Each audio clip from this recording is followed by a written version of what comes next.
Let's talk about friendships in postpartum.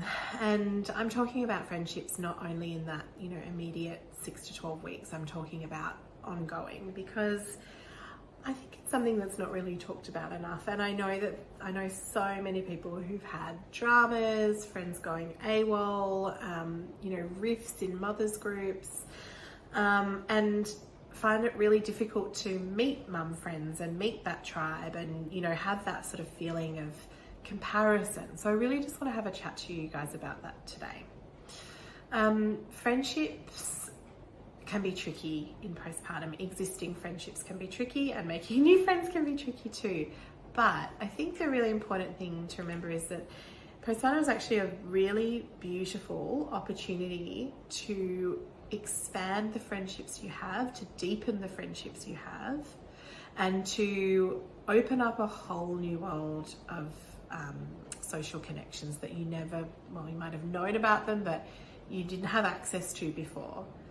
So what I mean by that is, the friend, you never forget how you're treated in postpartum, both the bad things and the good things. So the friends who really show up for you, the people who maybe you consider just like a casual friend, but who really, really were there and really listened to you, or, texted you every time they went to the shops asking you if you needed something. Those people are really worth their weight in gold. And I believe that big life events like getting married, having a baby, people dying, really people's true colours come out. Now I don't mean like there's obviously people do have their own traumas and their own things that happen, but there are people who will show up for you and people who just won't, and that's the hard thing to realize. And it might be the people that you least expect.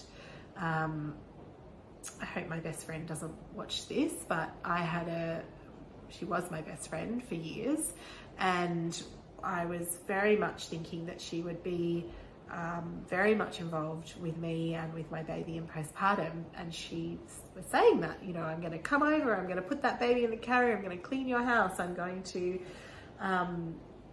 be there all the time, I'm going to be so annoying because I'm just going to be there, she referred to her as the auntie, and I was so happy about that. And then my baby arrived, and I had 2 visits from her in the first sort of 6 weeks, and I was really struggling with anxiety and mental health, and she couldn't show up, whether she wanted to or not, I don't know, but she didn't show up for me, couldn't show up for me. And that was really hard, and I held a lot of grief around that for many years. And the thing is, whenever I mention anything about friendships, the response that I get from other people who've had similar things happen to them is kind of amazing, which is why I really want to talk to you about this. Like, I really hope that your friends show up for you. And that's where I think we've got to talk about our responsibility in that equation. You don't know what you don't know, but that's partly why you're doing this course. Now you do know what you need, you know how to ask for support, what support would actually be helpful.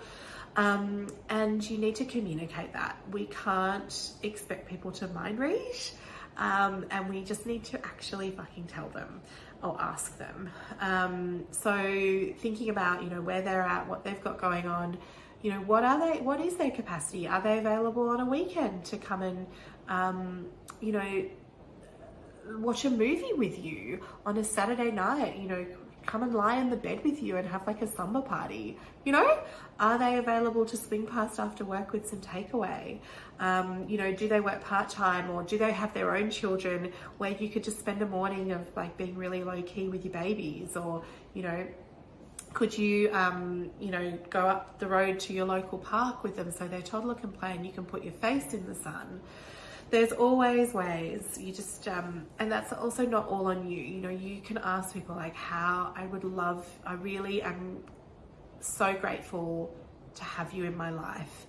I really, I've been doing this course, I've identified that like you are one of those people who will really show up for me. And, I don't want to make any assumptions, but I wanted to ask you, like, what do you think, like, what would you like? This is what I think that I need. Like, what do you think? And put put the ball in their court. Let them kind of tell you how they think they can show up, and hopefully, you know, they have a bit of an understanding too, and you can gently steer them. In terms of why friendships are such a big deal in postpartum, the hiccups. If we look at the neuroscience, there's something that's been described as the tend befriend response, and it's basically during times of stress. You know, you might have heard of like the fight or flight or the freeze or the fawn. This is particularly associated with women. This is based on science. I'm not making this up. Where in times of stress, the response is to tend and befriend. So to form connections and networks and tend to your young and to older people too, to vulnerable people basically.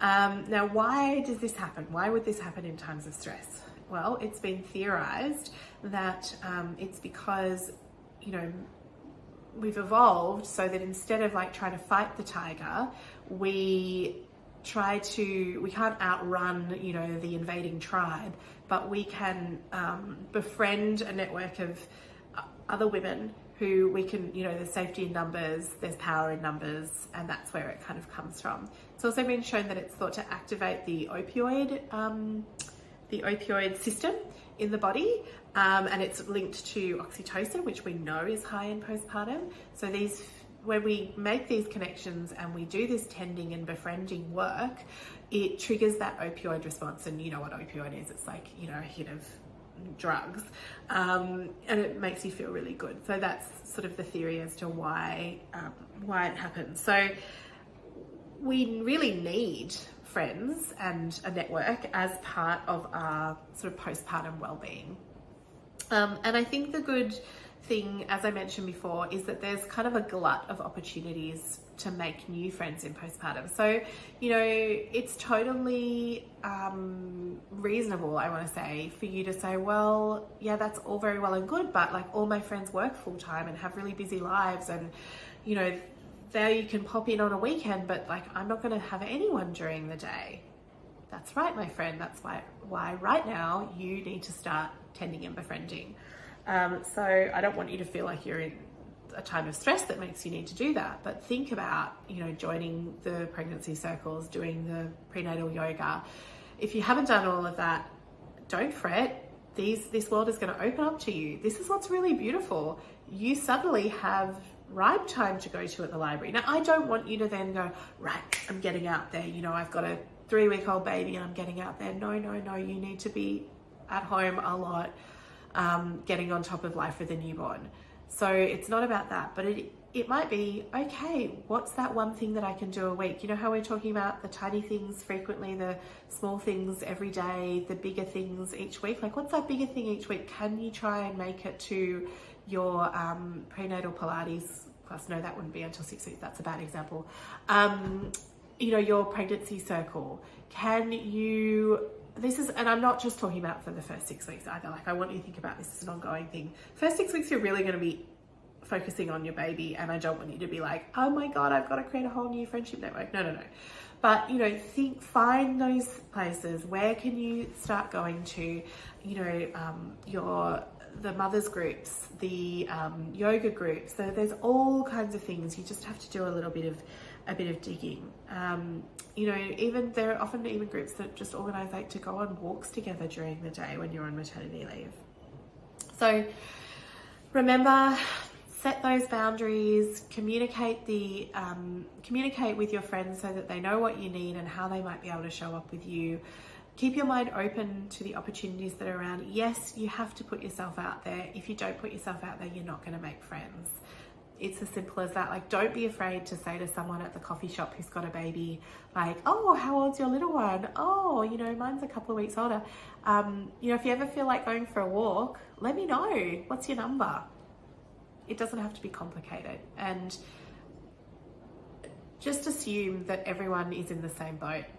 In terms of like wanting to make friends and feeling awkward about it. Now, for the friends who maybe drift away, don't show up, feel angry with, I hear you. And I would say maybe give them the benefit of the doubt assume that they just don't even realize, and ask them to see them. Like, say, I miss you. Maybe they're thinking like they're going to give you some space. You could be like, I miss you. What are you up to this weekend? Do you want to come around with some takeaway? Or like, what, those sorts of things.